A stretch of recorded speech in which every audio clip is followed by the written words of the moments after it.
Assalamualaikum warahmatullahi wabarakatuh. Anak-anakku sekalian, apa kabarnya? Bertemu lagi dengan saya Desi Susilawati sebagai pengampu untuk mata kuliah siklus akuntansi perusahaan dagang. Baik, teman-temanku sekalian, untuk materi selanjutnya kita lanjut praktikumnya ya. Untuk kali ini pembahasannya adalah jurnal penyesuaian.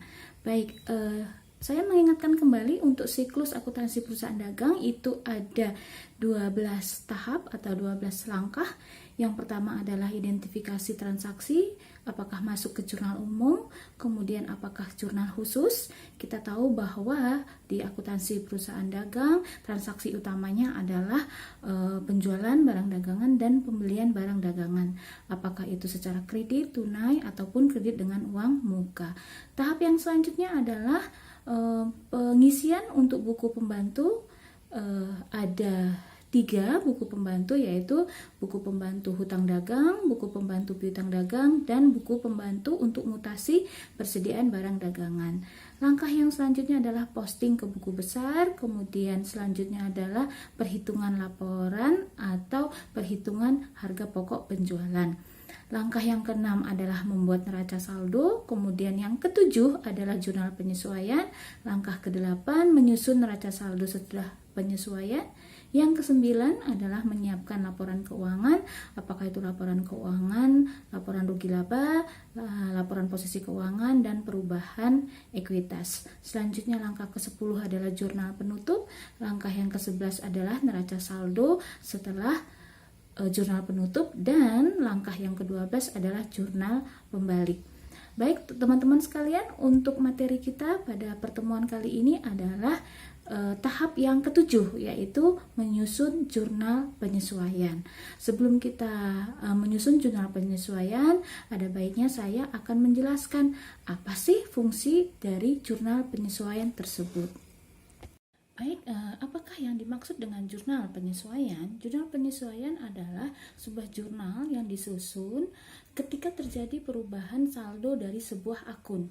Jadi, pencatatan perubahan saldo dari setiap akun tersebut nantinya akan mencerminkan saldo real atau saldo dengan jumlah yang sebenarnya pada akhir periode.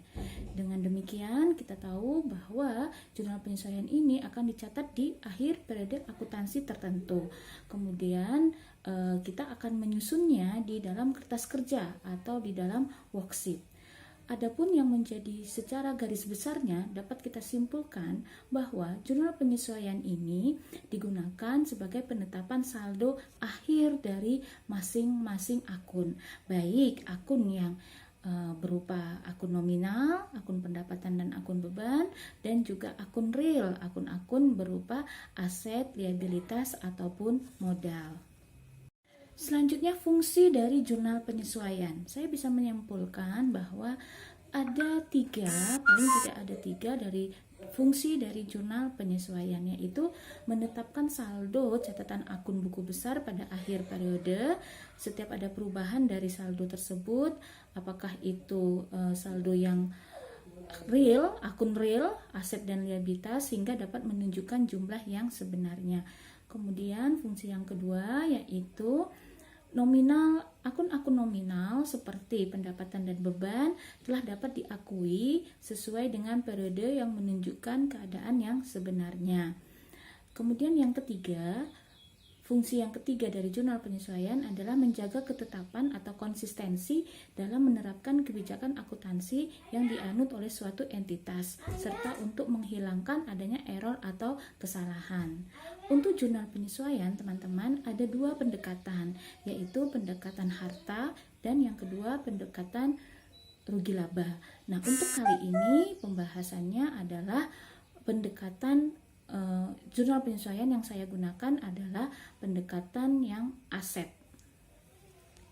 Baik teman-teman, sebelum kita melanjutkan, saya ingin untuk mengingatkan kembali, teman-teman masih ingat nggak di akuntansi ada konsep matching revenue dan expense, artinya mempertemukan pendapatan dengan beban-beban.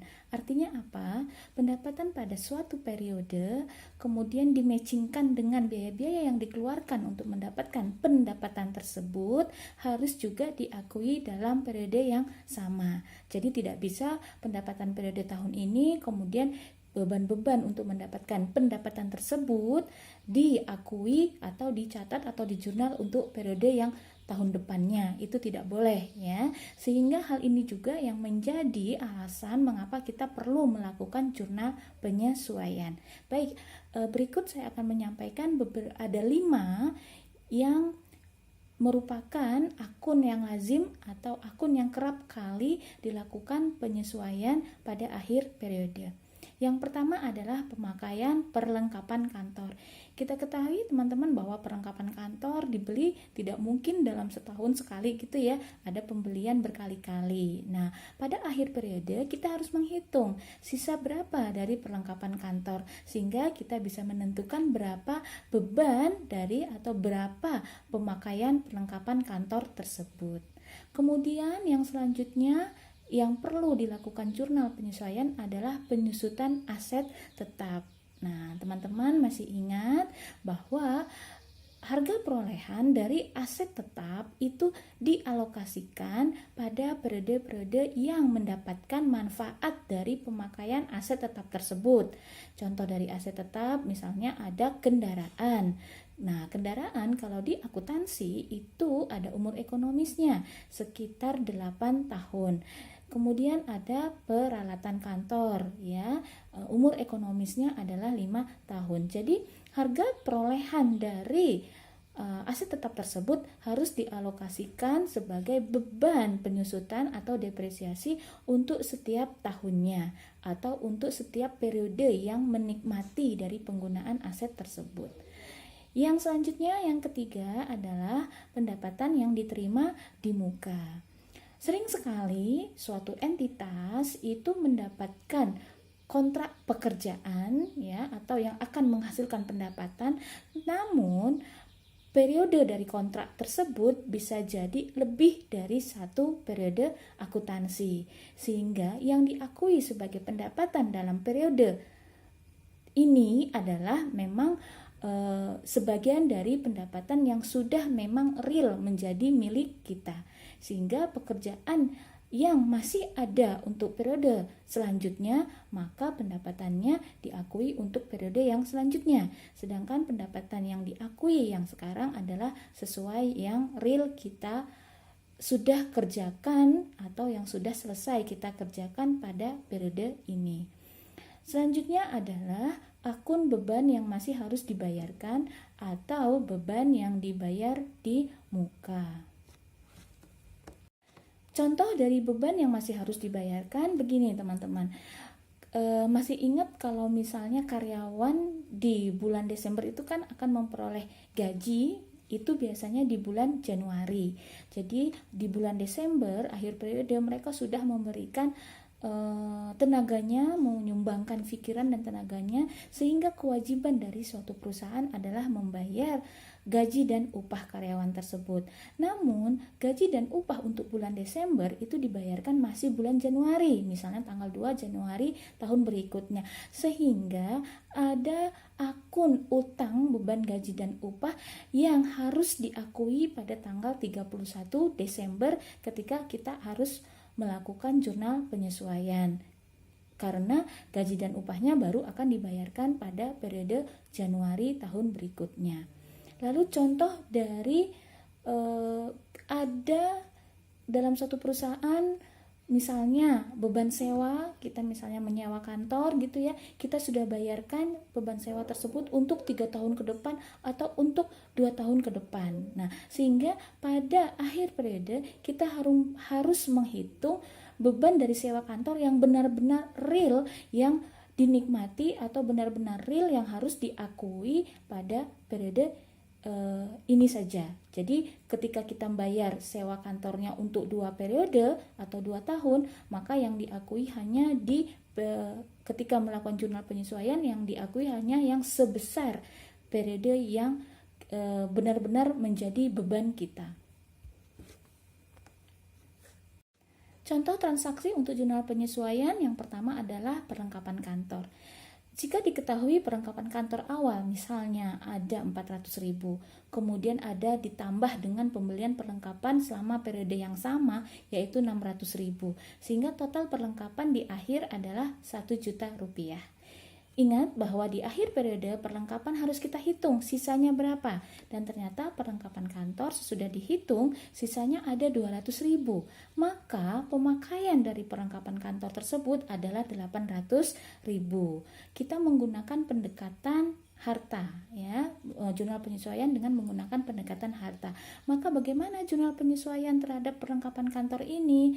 Yang kita jurnal adalah beban perlengkapan di debit 800.000, kemudian perlengkapan kantor berkurang di kredit sebesar 800.000. Sehingga pada akhir periode saldo buku besar untuk perlengkapan kantor adalah 200.000.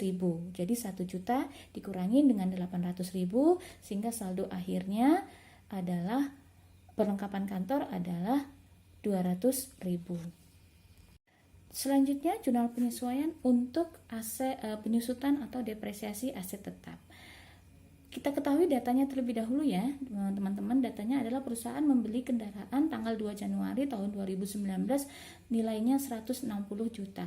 Umur ekonomis untuk kendaraan adalah 8 tahun. Nah, kita ketahui bahwa penyusutan aset tetap ini menggunakan metode yang bermacam-macam ya. Kemudian pada kesempatan kali ini kami akan menggunakan penyusutan dengan metode garis lurus. Bagaimana perhitungan penyusutan menggunakan metode garis lurus? Yaitu penyusutan per tahun adalah harga perolehan dikurangi nilai sisa dibagi dengan umur ekonomis.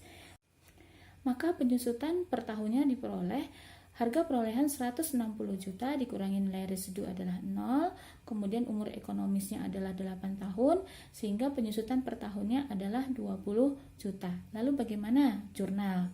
Untuk penyesuaian dari penyusutan aset tetap, yaitu di debit beban penyusutan kendaraan 20 juta, kemudian kredit adalah akumulasi penyusutan kendaraan sebesar 20 juta juga. Kita lanjut ya teman-teman, selanjutnya adalah penyesuaian untuk sewa dibayar di muka. Saya kasih contoh misalnya perusahaan X pada tanggal 2 Januari tahun 2019 telah membayar sewa kantor untuk 2 tahun ke depan sebesar 48 juta. Bagaimana penyesuaian atau jurnal penyesuaian untuk yang tahun 2019 saja? Artinya tadi sewa dibayar di muka 48 juta itu kan untuk 2 tahun. Artinya 1 tahun itu 48 juta dibagi dengan 2, maka beban sewanya per tahunnya adalah 24 juta. Yang kita lakukan penyesuaian adalah real yang menjadi beban sewa kantor kita untuk tahun ini hanya yang 24 juta, bukan 48 juta. Sehingga jurnalnya adalah di debit beban sewa kantor 24 juta, kemudian di kredit sewa dibayar di muka sebesar 24 juta juga. Selanjutnya teman-teman adalah pendapatan diterima di muka. Kalau tadi dari pihak penyewa itu adalah beban sewa kantor. Nah, sekarang kita berada dalam posisi sebagai orang yang atau perusahaan yang mempunyai kantor tersebut. Jadi yang kantornya disewa oleh pihak lain. Jadi mengacu pada kasus sebelumnya, maka si penerima sewa kantor akan membuat jurnal penyesuaian pada akhir periode sebesar pendapatan yang benar-benar diakui manfaatnya dan diakui sebagai pendapatan pada periode tersebut. Berarti jurnal penyesuaiannya adalah pendapatan diterima di muka, di debit sebesar 24 juta, lalu di kredit adalah pendapatan sewa kantor yang memang real diterima oleh perusahaan yang memiliki kantor tersebut sebesar 24 juta. Baik teman-teman, untuk penyesuaian selanjutnya adalah beban yang masih harus dibayarkan. Oke, dalam hal ini saya memberikan contoh yaitu utang gaji dan upah. Pada tanggal 31 Desember tahun 2019, perusahaan ataupun entitas itu harus melakukan penyesuaian terhadap adanya beban-beban yang masih harus dibayarkan untuk periode Januari atau periode selanjutnya. Kita ketahui pada tanggal 31 Desember, misalnya 31 Desember tahun 2019, itu gaji dan upah karyawan akan dibayarkan pada bulan Januari tahun 2020.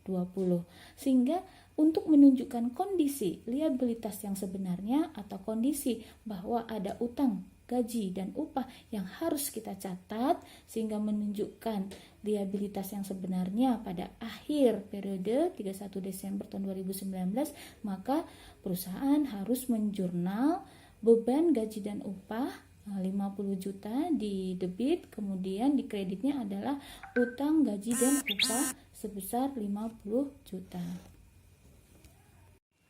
Baik, teman-teman, selanjutnya akan saya sajikan ringkasan dari jurnal penyesuaian yang sudah kita lakukan tadi.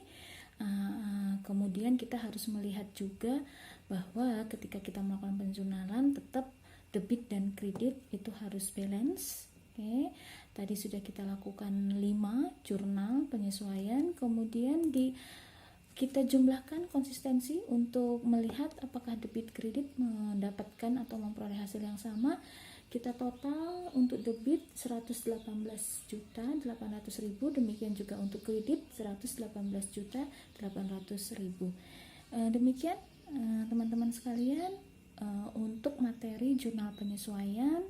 Mudah-mudahan bermanfaat. Ketemu lagi di penjelasan materi selanjutnya. Selamat berpraktikum, semoga bermanfaat. Assalamualaikum warahmatullahi wabarakatuh.